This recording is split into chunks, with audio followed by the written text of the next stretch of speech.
know, P is my favorite musical symbol. It means to play softly.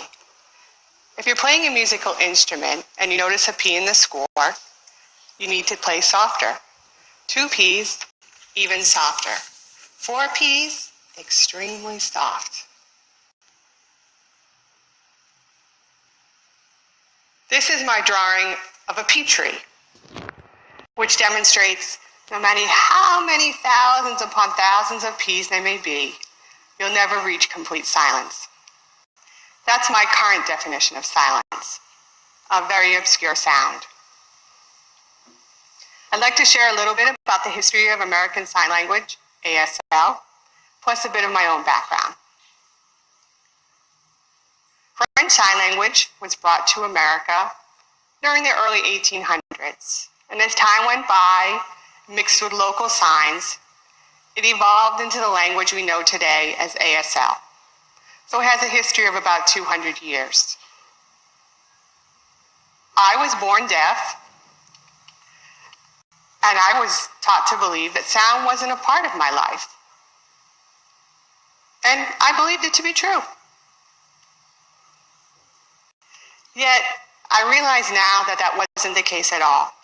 Sound was very much a part of my life, really on my mind every day.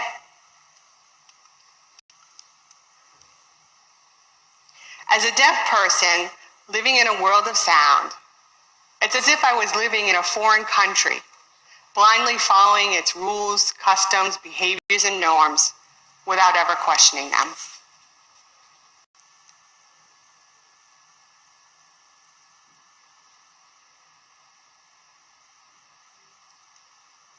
So how is it that I understand sound? Well, I watch how people behave and respond to sound. You people are like my loudspeakers and amplify sound, and I learn and mirror that behavior. At the same time, I've learned that I create sound, and I've seen how people respond to me.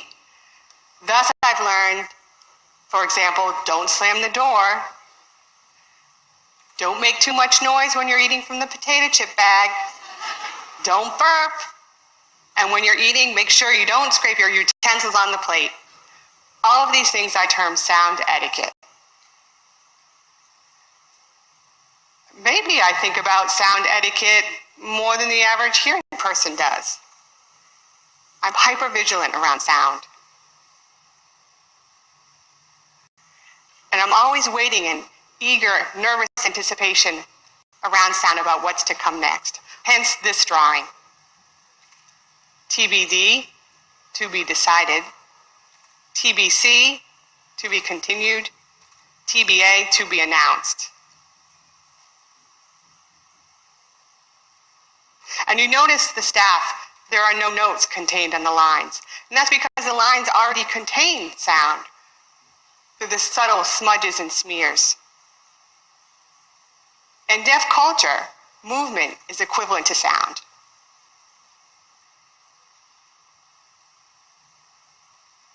This is a sign for staff in ASL. The typical staff contains 5 lines. Yet for me, signing it with my thumb sticking up like that doesn't feel natural. That's why you'll notice in my drawings, I stick to 4 lines on paper. In the year 2008, I had the opportunity to travel to Berlin, Germany for an artist residency there. Prior to this time, I had been working as a painter. During this summer, I visited different museums and gallery spaces, and as I went from one place to the next, I noticed there was no visual art there. At that time, sound was trending, and this struck me. There was no visual art. Everything was auditory. Now sound has come into my art territory. Is it going to further distance me from art? I realized that doesn't have to be the case at all. I actually know sound. I know it so well that it doesn't have to be something that's just experienced to the ears. It could be felt tactually, or experienced as a visual, or even as an idea. So I decided to reclaim ownership of sound and to put it into my art practice. And everything that I had been taught, regarding sound I decided to do away with and unlearn. I started creating a new body of work. And when I presented this to the art community, I was blown away with the amount of support and attention I received. I realized sound is like money, power, control, social currency. In the back of my mind, I always felt that sound was your thing, a hearing person's thing. And sound is so powerful that it could either disempower me and my artwork, or it could empower me. I chose to be empowered. There's a massive culture around spoken language. And just because I don't use my literal voice to communicate, in society's eyes, it's as if I don't have a voice at all. So I need to work with individuals who can support me as an equal and become my voice.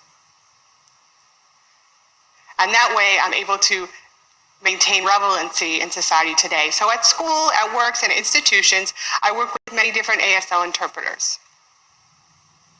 And their voice becomes my voice and identity. They help me to be heard. And their voices hold value and currency.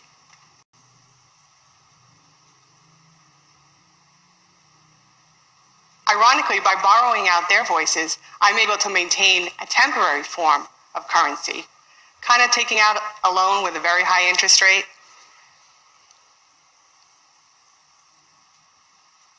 If I didn't continue this practice, I feel that I could just fade off into oblivion and not maintain any form of social currency.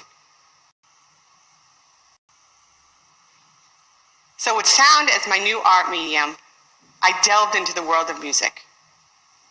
And I was surprised to see the similarities between music and ASL.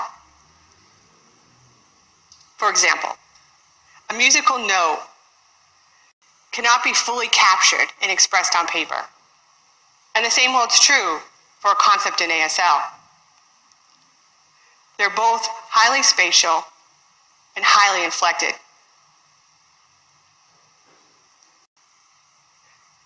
Meaning that subtle changes can affect the entire meaning to both signs and sounds.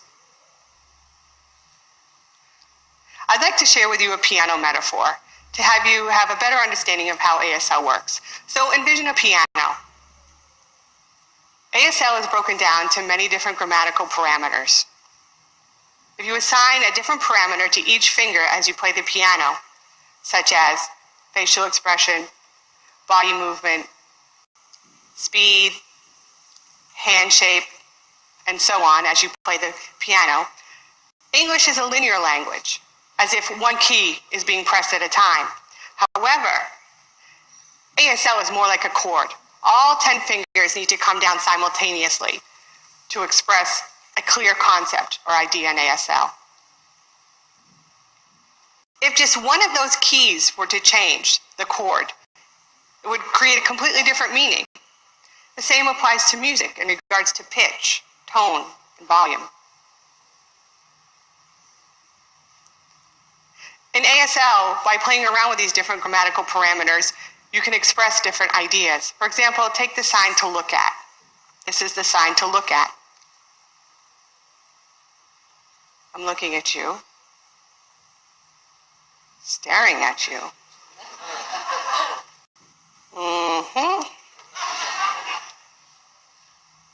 Oof, busted. Uh-oh. What are you looking at? Aw, stop. I then started thinking, what if I was to look at ASL through a musical lens? If I was to create a sign and repeat it over and over, it could become like a piece of visual music. For example, this is the sign for day, as the sun rises and sets. This is all day. If I was to repeat it and to slow it down, visually it looks like a piece of music. All day. I feel the same holds true for all night. All night. This is all night represented in this drawing. And this led me to thinking about 3 different kinds of nights. Last night, overnight, and all night long.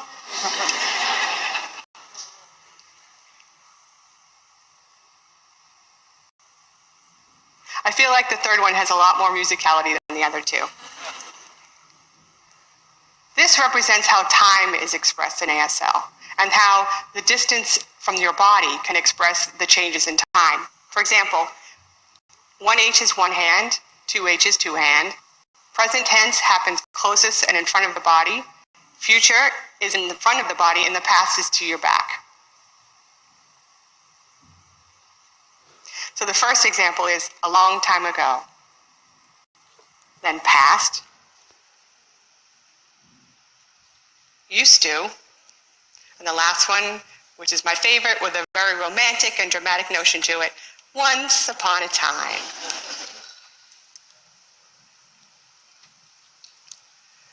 Common time is a musical term with a specific time signature of 4 beats per measure. Yet when I see the word common time, what automatically comes to mind for me is at the same time. So notice RH, right hand, LH, left hand. We have the staff across the head and the chest.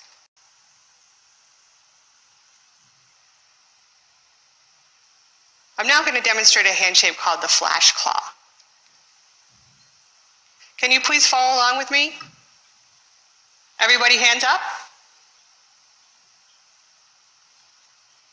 Now we're going to do it in both the head and the chest, kind of like common time or at the same time. Yes, you got it. That means to fall in love in International Sign Language. International Sign Language, as a note, is a visual tool to help communicate across cultures and sign languages around the world. The second one I'd like to demonstrate is this. Please follow along with me again.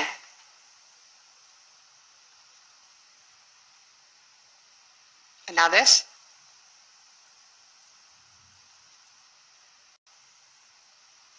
This is colonization in ASL. Now the third, please follow along again.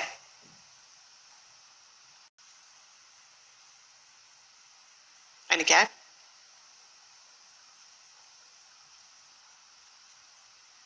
This is enlightenment in ASL. So let's do all 3 together. Fall in love, colonization, and enlightenment. Good job, everyone. Notice how all 3 signs are very similar. They both happen at the head and the chest, but they convey quite different meanings. So it's amazing to see how ASL is alive and thriving, just like music is. However, in this day and age, we live in a very audio-centric world. And just because ASL has no sound to it, it automatically holds no social currency.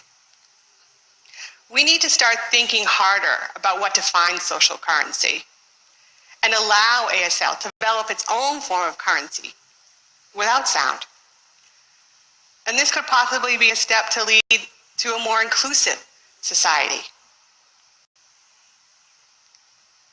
And maybe people will understand that you don't have to be deaf to learn ASL, nor do you have to be hearing to learn music. ASL is such a rich treasure that I'd like you to have the same experience. And I'd like to invite you to open your ears, to open your eyes, take part in our culture, and experience our visual language. And you never know, you might just fall in love with us.